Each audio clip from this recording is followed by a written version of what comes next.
Now available in paperback and e-readers, Spellbound, A Darker Shade of Black. Get your copy today at your favorite online bookseller. Better get the coleslaw, y'all, cause we're having us a barbecue. Sometimes I get a comment so stupid it basically makes me shake my head. And on my video where I talked about why black folks get hoodwinked in every election, I got a comment from someone that was so mind-bogglingly stupid, I just had to share it with everyone. Now this guy goes on to say that black people come in many tax brackets and beliefs, so why would a black engineer in Orange County vote the same way as a black Marxist activist in Brooklyn? The way to get to government is to lobby, and the most successful lobbies are well organized, well resourced, and have a clear singular goal. Blacks are not a monolith, so it's hard for us to lobby. What common interest do we have now that we all have the same rights as everyone else? Now this comment on the surface sounds smart, but it's so mind-bogglingly stupid that once you start to think about it critically, it makes you shake your head. And it's mind-bogglingly stupid because this individual clearly doesn't understand political process, a process that everyone else who is non-black and white uses to go and get tangibles from the government that represents them. Now, when it comes to that statement, black people come from many tax brackets and beliefs, I have to just shake my head at how stupid this sounds, because there are Latinos who come from many tax brackets and beliefs. There are Asians who come from many tax brackets and beliefs. There are Arabs that come from many tax brackets and beliefs. There are people of a certain religion that come from different tax brackets and beliefs, and people from different parts of the country can come together in order to form their agenda. And this is what flies over the head of this person. They don't really get to understand that those people from those different minorities and white people, they can come together even though they come from different tax brackets and beliefs to make sure that their agendas, bullet points, are hammered out before they go out and pick their representative. And they don't need to lobby that representative because they have that agenda already established. And once they establish their agenda and the bullet points of their agenda, they then pick the candidate, and the candidate is directly accountable to those people because they know that if they are picked by the people, they know that they are going to get elected, and they don't have to worry about competition. They don't have to worry about competition because the deal was already done before the election, and it was done before the election because the people came to a consensus on their agenda. They came to a consensus on the candidate they picked for their agenda, and once they came to a consensus on the candidate they picked for an agenda, the election is just a formality, and that representative knows they are going to be guaranteed that job, and they know that their job will be secure if they can go out here and meet the goals of the bullet points of the agenda and bring the tangibles back to those who pick them. So there's no need to lobby any sort of candidate at that point once you have your agenda in place. Once you have your agenda in place and you have picked your candidate, their job is to go out here and meet your goals because they are being held accountable. And once they are held accountable, they know if they do not bring any tangibles back, they will wind up losing that job in the primary before the election, because this will be the punishment meted out for not being able to perform as related to meeting the goals that were set up by the community. When it comes to most black people, we don't understand that when it comes to our representatives, we are supposed to be the ones hiring them, and they are supposed to be directly accountable to us. Unfortunately, because we've got a lot of black folks who just do not understand political process, they're sitting here talking about lobbying a government. No, you do not have to lobby your government when you are the ones who create the agenda and pick your candidates, because the candidates are working to get paid by you, and they're working to get paid by you because you chose them.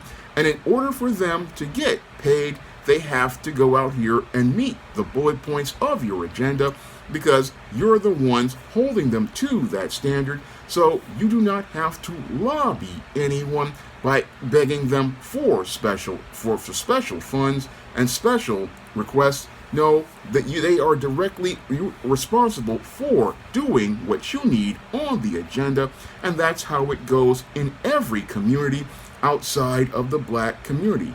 And it goes that way because many people in the black community are just politically backwards, and they just take whoever is put in front of them by the lobbyists, who go out here and handpick these bootlicks and shills and dress them up and trot them out. And as they trot them out, they go out here and put them in front of your face, making you believe that you have to vote for whoever they put in front of you, instead of understanding that you have to be the ones who set the goals for the candidate, and you have to be the one who sets the agenda for the candidate, and the candidate is supposed to go out here and take care of your business. That's the problem that many black folks have, and this viewer just didn't understand that at all. Now, again, these lobbyists get in front of black people and use their money to go out and put their candidate in front of us. They use their money to put their candidate's agenda in front of us, and that's why many black people get nothing tangible at all in exchange for their vote, and they get nothing tangible at all in exchange for their vote because, again, many black people do not critically think about the political process or think critically about the candidates put in front of them.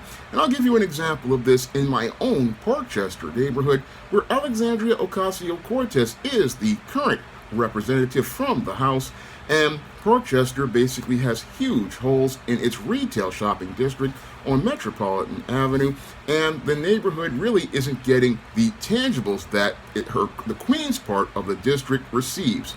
And that is because many of the black people in this neighborhood are completely clueless, and many of the black people will just vote straight down a blue ticket without ever making any sort of demand for tangibles in their neighborhood and tangibles to improve the quality of life in the neighborhood, because many of those black people, again, they're not really good critical thinkers, because if they were critical thinkers, they would understand having somebody represent you that's dumber than a box of rocks is not going to benefit you long term. Unfortunately, when you have people who don't really understand political process, they vote down a ticket without ever critically thinking, and what happens is they get somebody who reflects their whole dysfunctional background as related to politics, and that keeps them from getting the tangibles they deserve in exchange for their vote. Because if this was a district filled of critical thinking individuals, the Alexandria Ocasio-Cortez definitely wouldn't be representing them, and she would be sitting in a bar or offering up drinks to those behind the bar and giving them those drinks at that bar. That's where she would be if you had politically intelligent black people, but you have black people who, again, do not understand political process, and they think that they have to lobby government. No, you do not have to lobby government, and this is clearly stated in the Constitution, which says that these people are supposed to represent you. But sadly, many black people didn't pay attention in American history or civics class, and that's why we've got individuals like this who think that a black engineer in Orange County would vote in a different way than the black Marxist activist in Brooklyn, when that's not the case when it comes to many of those minorities that I talk about, but with Hispanics, Asians, Arabs, and Jews. When it comes to them, that you could have people from different economic backgrounds and different ways of life, and they're all going to get on the same page as related to their agenda, and they're going to get on the same page as related to their agenda because they understand that tangibles are the most important thing that they need to get for their vote. And they don't need to lobby anything because they understand that the candidate is directly accountable to them. So black people are sitting there thinking, oh, we're not a monolith, so it's hard for us to lobby. No, it's hard for us to take the lead in our political process because so many black people are just politically backwards and miseducated, and they're thinking that they have to lobby their government. No, you do not have to lobby your government when you pick your candidates, because election day is supposed to be payday, and if election day is supposed to be payday, I don't need to pay a candidate to get their attention, because that's what a lobbyist does. A lobbyist tries to pay a candidate to get their attention and get them to vote for their interests. But when it comes to people with an agenda, they don't have to pay to play.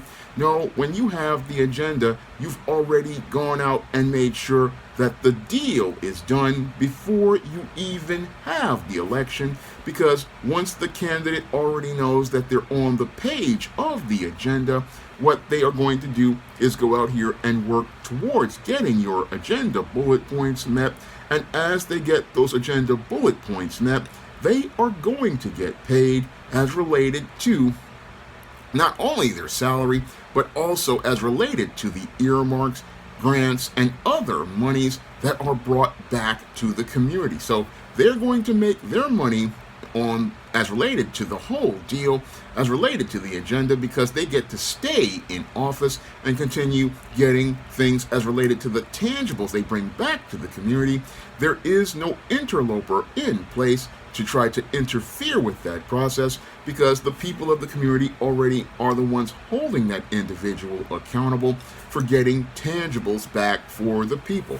And when it comes to black people, we have a lot of agenda points that we need to get accomplished. So this guy wants to know, what common interest do we have as all the same rights as everyone else? Well, the common interest that we have as related to tangible bullet points is, one, an anti-black hate crime bill turned into law.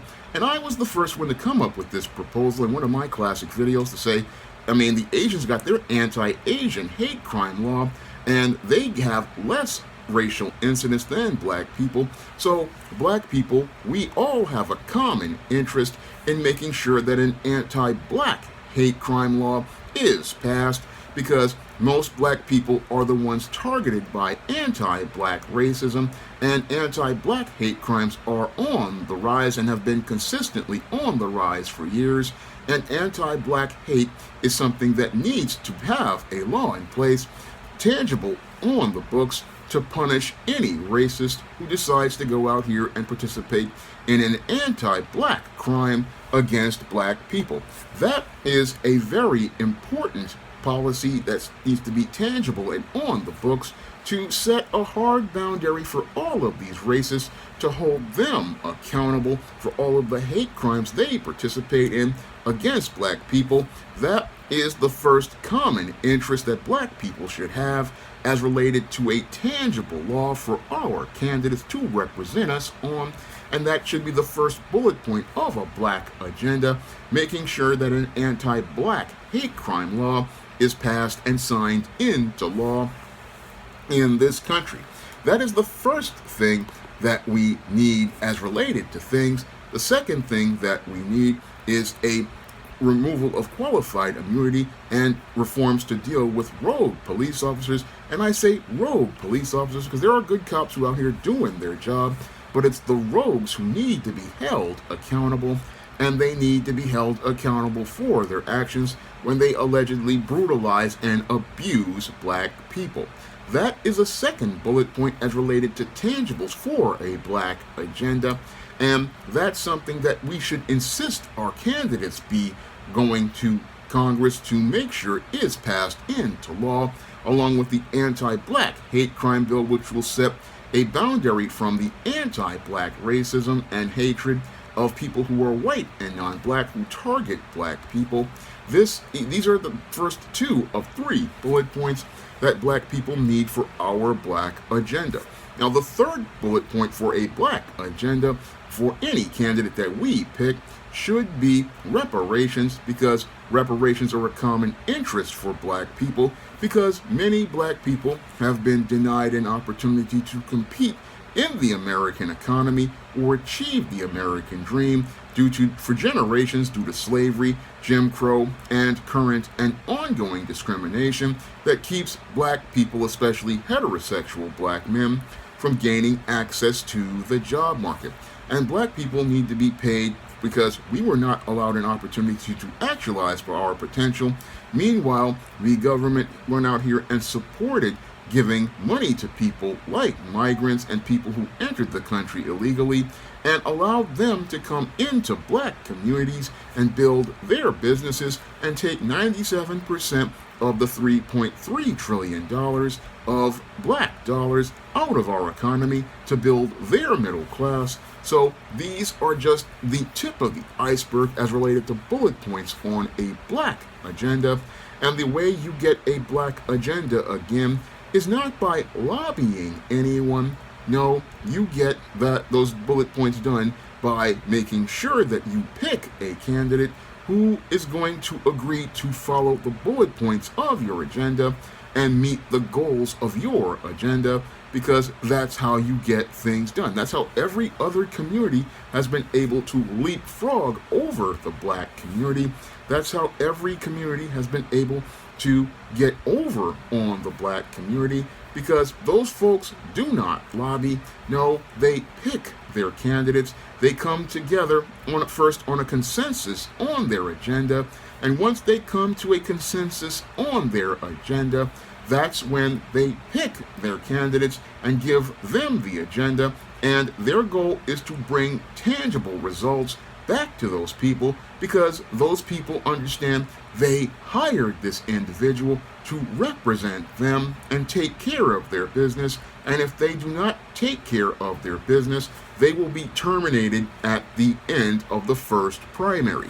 That's how things are done in other communities, but in the black community, because black folks are dysfunctional and they just get so worked up in their feelings, they don't think about who they're picking. And what happens is these lobbyists run up in front of black people, go out here, find some Ivy League pedigree chump, put him in a Brooks Brothers suit, trot him out in front of you, have him go down his pedigree as related to his resume of going to all of these Ivy League schools, and as you get spellbound by this person's pedigree or by this person's celebrity status, you go out here and say, oh, it's a black guy with an education, it's a black guy who's a celebrity, and they are fitting into the black boxes that are acceptable to white people, and as they fit into the black boxes that are acceptable to white people, you don't get any tangibles for your black community. And this is what happens to black people all the time. Most black people, again, get hoodwinked because they believe in trying to fit into white approval. Like I said in my novel, Spellbound, trying to fit into those black boxes that are acceptable to white people. And what happens is, as you're trying to fit into those boxes, these people are basically running your community as related to the political process and taking tangibles out of your community, while your schools have outdated books, while your libraries have to close at odd hours, while your roads are all crumbling, while your community's business has no business district, like here in Parkchester, we're starting to see on Metropolitan Avenue, where there were holes in it with for rent signs all over the place. This happens when you don't have people who are representing your interests. No, this is what happens when you have people who are not politically informed. What they do is go vote straight down a ticket, and as they vote straight down a ticket, what they do is vote against their interests, because you're taking the candidate who's being put in front of you by these lobbyists and special interests, and you're not taking an interest in your own community's quality of life, and you're not taking an interest because many of the black folks there are just so caught up in foolishness, like celebrities and all other sorts of nonsense, like what's going on as related to the gender war, to take care of the business in your community. That's what happens with black people. And again, All those black people may come from different tax brackets and beliefs, and they wind up getting nothing because they aren't on the same page as related to their political education. And because they're not on the same page as related to their political education, they don't have any sort of ability to organize. And again, this is not about black people being a monolith, because it's not hard for people to come together. I mean, there are people of different beliefs in all of these groups, like Hispanics, Asians, Jews, Arabs. All of them, they may have different beliefs, but they can agree on one thing. When it comes to their agenda, they make sure things get done. And when it comes to making sure black people stay at the bottom, they can all come together on a consensus to make sure we don't get any tangibles in exchange for our vote. And keeping us in the dark is something they love to do. But black people, sadly, they just wind up staying in the dark because they just don't want to see the truth about any political process, because a lot of black folks fear having power, and they fear having power because that means taking responsibility. So they'll sit there and come up with excuses to avoid dealing with the political process, and they'll look to use excuses to avoid dealing with the political process because they don't want accountability in some cases with some of these black folks, especially some of the people who are completely backwards. They don't want accountability for anything or responsibility because they have a codependent mindset, and they have a codependent mindset because they're looking for somebody else to do for them what they need to do for themselves. And when it comes to these folks, they will just vote straight down a ticket of any kind because they want to be comfortable and safe, and they don't want to take ownership of the entire process, because taking ownership of the process means taking power, and these people fear taking power. They fear taking power because they fear taking responsibility for themselves, and that's what makes them a hindrance to the overall black community. Now, if you want to pick up some of my books on the SJS Direct imprint, you can find them on Amazon.com in paperback and Kindle format. You can also find them at other online booksellers like Smashwords, the iBookstore, Google Play, and Barnes & Noble. And if you'd like to see me make more videos like this, you can send a donation to the Patreon, the PayPal, or the Cash App by clicking the links in the description box. That's all I have to say for this video. You can comment, rate, and subscribe. Now available in paperback and e-readers, The Temptation of John Haynes. Give in to temptation and pick up this action-packed African-American paranormal romance. Get The Temptation of John Haynes in paperback and e-readers today. Coming to paperback and e-readers, John Haynes, Illuminati. The man who rules the world takes on the head of the global elite in this action-packed, all-new John Haynes series adventure. Pre-order your copy of John Haynes, Illuminati on Amazon.com and online booksellers everywhere.